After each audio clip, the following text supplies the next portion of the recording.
বকরি ভেড়া চড়ায়, তোমরা কেন চড়াও না? আল্লাহ রাব্বুল আলামিন বলেছেন, আমি নবীকে এমন করে দুনিয়াতে পাঠালাম, ওয়ামা আরসালনাকা ইল্লা রাহমাতাল লিল আলামিন। ও হাবিব, ও বন্ধু, তোমাকে আমি দুনিয়াতে রহমত করে, তোমাকে আমি বরকত করে দুনিয়াতে পাঠালাম।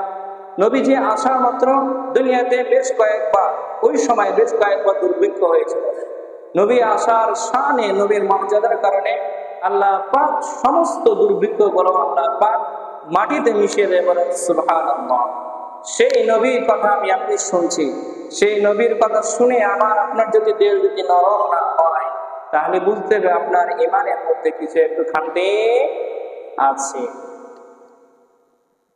এবার মক্কাতে 2 বছর কন্ট্রাক্ট ছিল, চুক্তি ছিল। মা হালিমা মা মেলার কাছে ফেরত দিচ্ছেন। তিনি তখন বলছেন, হালিমা বলছেন, মা আমিনা, আর কিছুদিন যদি আমি নবীজি অর্থাৎ মুহাম্মদকে যদি রাখতে পারতাম আমার ভালো হতো। মা আমিনা বলল, তার আগ্রহী দেখে, তার চাহিদা দেখে বললেন, আমার কোনো প্রবলেম না, আমার কোনো সমস্যা নাই, তুমি রাখতে পারো। মা হালিমা খুব খুশি হয়ে আবার মক্কা থেকে তাইফে নিয়ে চলে গেলেন। এবারকার লম্বা ঘটনা, এবারকার আমি আপনি ডাক্তারের কাছে যে জিনিসগুলো আমি আপনি ডাক্তারের যে জিনিস না জানতো, আল্লাহ পাক সেই নবীর মাধ্যমে জানিয়ে দিলেন। মা হালিমার কাছে আবার চলে গেলেন।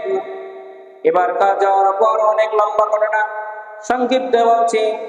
4 বছর যখন রাসূলের হলো, তখন সিনা চাক হলো, যেটা বলা হয় ইংলিশে হার্ট যে আমরা যে আমাদের ডাক্তাররা হার্ট সার্জারি করে না, তা শুনেননি?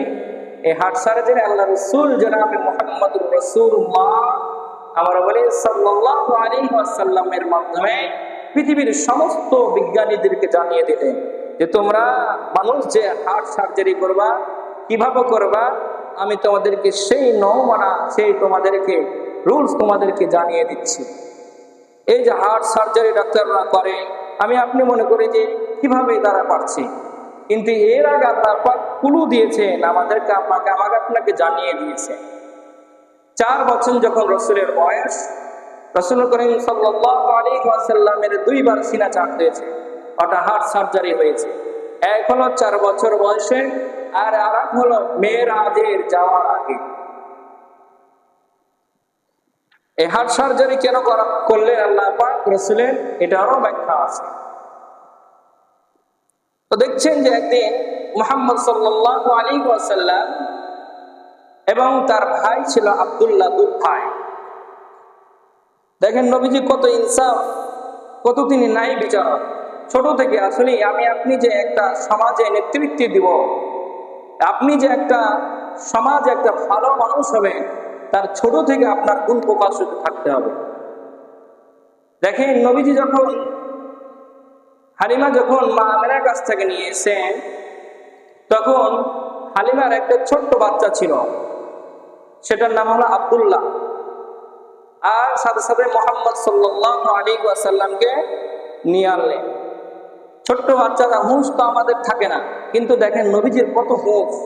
নবীজিকে একটা স্তন পান করাচ্ছে, একটা খাচ্ছে, আরেকটা যখন মুখ দেওয়ার চেষ্টা করেছে, নবীজি দিচ্ছে না, কারণ তিনি বুঝতে পারছেন যে আমার আরেকটা ভাই আছে।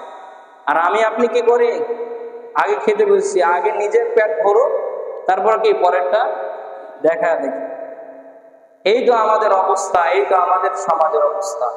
আবার জমি জমার ভাগ হলো, ভালো জায়গাটা আগে নি, তারপরে দেখা যাবে পরে যা জিনিস ভাঙা। ভাইয়ের আবার এভাবে করে আপনি মনে করেন সুখে আছেন না, আপনাকে আপনার সম্পদ দিয়েছেন একজন মালিক, তিনি কে? আল্লাহ। আমি দেখেছি অন্যকে আপনি ঠগে বা আপনি যেভাবে প্রতারক করে আপনি সম্পদশালী হয়েছেন, আপনার সম্পদ কুচ্ছিনকালও টিকবে না। আপনাকে এমন অসুখ আল্লাহ দিবে, ওই সম্পদ করে আপনার বাবার সম্পদ বিক্রি করে আপনি বেঁচে থাকতে পারবেন না। এই জন্য ইনসাফ আপনাকে ন্যায় বিচারক আপনাকে হতে হবে। নবী আদর্শ আপনাকে আদর্শিত হতে হবে, কারণ এভাবেই আপনাকে চলতে হবে। আপনাকে একদিন পৃথিবী ছেড়ে চলে যেতে হবে। এটা যদি আমি আপনি মনে রাখি যে পরকাল আপনার জন্য আমার জন্য অপেক্ষা করছে, তাহলে আমি আপনি কখনো মানুষের উপর অত্যাচার জুলুম করতে পারবো না, এটা মনে রাখতে হবে। এজন্য আল্লাহ পাক নবীজিকে পাঠালেন। মা হালিমা নিলেন, এই পশু চড়াচ্ছেন, চড়াতে দুইজন ব্যক্তি এসে, সাদা পোশাক পরা দুইজন ব্যক্তি এসে নবীজিকে ধরলেন। ধরার পর নবীজিকে শুইয়ে দিলেন। এমন অবস্থায় নবীজির বুক ফাড়লেন, এটা গোটা থেকে বুক ফিরে দিলেন। বুক ফাড়ার পর তিনি তারা ভিতরে যত কিডনি সহ যতগুলো ছিল সবগুলোকে আল্লাহ পাকের হুকুমে জিবরাইল আলাইহিস সালাতু ওয়াস সালাম জমজমের পানি দিয়ে ধুইলে, এটাকে আরবিতে বা ফার্সিতে বলা হয় সিনাচা, আর ইংলিশে বলা হার্ট সার্জারি। যারা আমরা আছি অনেকেই দেখবেন আপনাদের সমাজে এরকম হার্ট সার্জারি অনেক মানুষ আছে, যে বুকে আপনার ব্যথা বেদনা অথবা হার্ট অ্যাটাক হয়। দুইভাবে এখন হার্ট অ্যাটাকের আপনার অপারেশন বের হয়েছে। একটা ইনজেকশন পুশ করে একটা আপনার হার্ট ব্লক খোলা হয়, আবার আপনার গোটায় ফ্রি এটাও করা হয়। যার যেরকম সুবিধা সে সেভাবে করে। তা আল্লাহ পাক এগুলো শিখিয়ে দিয়েছেন। কোনোদিন আল্লাহ পাক আমার আপনাকে যদি বুদ্ধি না দিত, কোরআনে এই কথাগুলো যে না লিখতো, আমি আপনি কোশ্চিন কালো পারতাম না, পারেও নি আগে। তো নবীজিকে আল্লাহ পাক বলছেন, ও বন্ধু, তোমাকে হার্ট সার্জারি করালাম, এই জিনিসটা তোমার কি কারণে করালছি? আল্লাহ পাক সূরা ইনশিরাতে বলছেন, আলাম নাশরাহ লাকা সাদরাক ওয়া ওয়াদা'না আনকা ইসরাক। আল্লাহ পাক তাও ওই কথাটা আল্লাহ পাক বলেছেন। কেন বললেন? অনেক সময় বেধর্মীরা, ইহুদি খ্রিস্টানেরা নবীজি যখন এই পৃথিবীতে আসে, কিছু আলামত আগে থেকে ইহুদি খ্রিস্টান জানতে পেরেছিল। তাদের একটা রাগ হয়েছিল, ক্ষোভ হয়েছিল, তাদেরই ইচ্ছা নবীজিকে মেনে নিত। কিন্তু তারা বলছে যে নবীজিতে আমাদের অর্থাৎ ইহুদির বংশ থেকে দিতে হতো, আমরা নবীজিকে মেনে নিতাম। কিন্তু আল্লাহ পাক এমন এক জায়গা থেকে বের করলেন যে ইহুদি খ্রিস্টানদের জ্বলে পুড়ে ছারখার হয়ে যাচ্ছে। আল্লাহ পাক আলাম নাশরাহ লাকা সাদরাক, আমি কি তোমার বক্ষকে প্রশস্ত করে দেইনি? আল্লাহ পাক প্রশ্ন করছেন নবীজিকে। বিভিন্নভাবে আল্লাহ পাক নবীজিকে বিভিন্নভাবে কৌশলভাবে প্রশ্ন করছে যে আমি কি আপনার বক্ষটাকে, আসলে আপনার দেহ যদি বলা হয়, আপনার টাকা নাই পয়সা নাই, কিন্তু আপনি মেহমানদারি করতে অথবা মসজিদে আপনার টাকা তুলছেন, আপনার টাকা নাই, তারপরে আপনার দেহটা বড়, বুঝলেন আমি এত টাকা দেব। এই যে আল্লাহ পাক নবীজির দেহটাকে এই কারণে বড় করেছেন, মানুষকে ভালোবাসতেন, আল্লাহ পাক শিখিয়ে দিয়েছে। আমাকে আপনাকে এখান থেকে শিখিয়ে নিতে হবে যে আলাম নাশরাহ লাকা সাদরাক, আমি কি আপনার বক্ষটাকে প্রশস্ত করে দিইনি? ওয়া ওয়াদা'না আনকা উযরাক, আর আপনার মাথার উপরে যে বোঝা ছিল আমি কি তা সরিয়ে দিইনি? দেখেন ভাইয়েরা আমার, চিন্তা করে নবীজি কি কষ্ট জীবনটা তার অতিবাহিত হয়েছে। মা আমিনা সন্তানকে ছেড়ে এক যন্ত্রণায় তিনি ভুগছেন, এদিকে মা হালিমা আর হারেস স্বামী স্ত্রী পরামর্শ করেছেন নবীজিকে যদি, মুহাম্মদকে যদি আমাদের বাসাতে রেখে দিই, আমাদের তাইফের ময়দানে রেখে দিই, যদি কোনো দুর্ঘটনা হয়ে যায় তাহলে তো মহা মুশকিল। চলো আমরা মুহাম্মদকে মা আমিনার কোলে ফিরিয়ে দিয়ে আসি। কেন হালিমা ভয় খেয়ে গেছে, না জানি কি ভয় হবে। এই জন্য অনেক সময় যারা নানা আছেন, নানি আছেন, দাদা আছেন, দাদি আছেন, ভালো করে বুঝতে পারবে। আপনার পোতা যদি রাত্রিবেলায় ঘুম ভাঙিয়ে আছে অথবা মা মা করে চিল্লাছে, তখন আপনি কি করেন? যে তার বাড়িতে আপনি সাথে সাথে খেয়ে আছেন, নানারা বললেন তোর বাড়িতে তুই রাখ তোর সন্তানকে, কারণ কি না কি হয়ে যায় তখন বলবে যে আমাদের সমস্যার কারণে তোর সন্তান মারা গেছে। মা হালিমা একই অবস্থা, যে কোনো যদি কিছু হয়ে যায়, দুর্ঘটনা হয়ে যায়, আব্দুল মুতাল্লিবও বলবে যে তুমি মেরে ফেলে দিয়েছ, তখন মহা মুশকিল হয়ে যাবে। তারা চিন্তা করলেন নবীজিকে মা আমিনার কোলে ফিরিয়ে দিয়ে আসে। নবীজিকে ফিরিয়ে দেওয়া হলো। নবীজির কষ্টের জীবন করে একটু খেয়াল করে বুঝেন। নবীজি মা আমিনার কাছে আসে, প্রতিদিন ময়দানে খেলা দেখতে যান, মাঠে ময়দানে খেলা দেখতে যান। সন্ধ্যাবেলায় যখন হয়ে যায়, মুরব্বী শ্রেণী কিছু মানুষ এসে সন্তানের নাম ধরে ডাকে, আর সন্তানেরা বাবার কোলে যে জড়িয়ে ধরে বাবা কোলে নিয়ে বাড়িতে ফিরিয়ে নিয়ে আসে।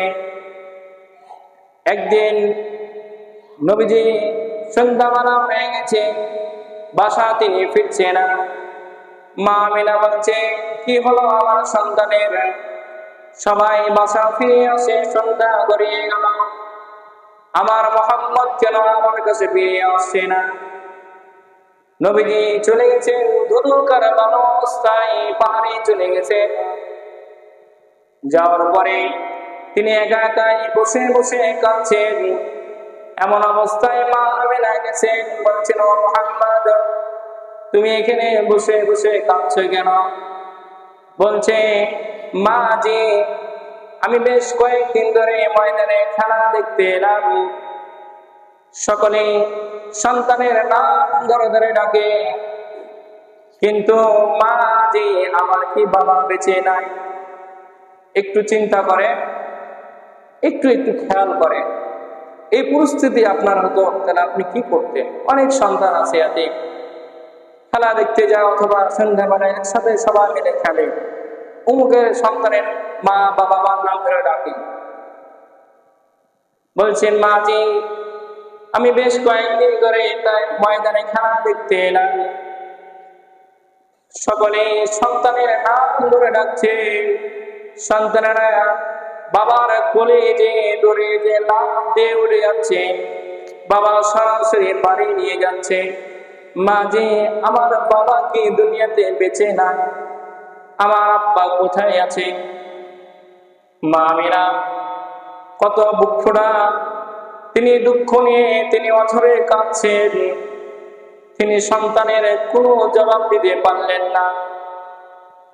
আল্লাহ রাব্বুল আলামিন বলছেন, আলাম ইয়াতিকা ইয়াতীমান ফাআ, আমি কি আপনাকে এতিম অবস্থায় পাইনি?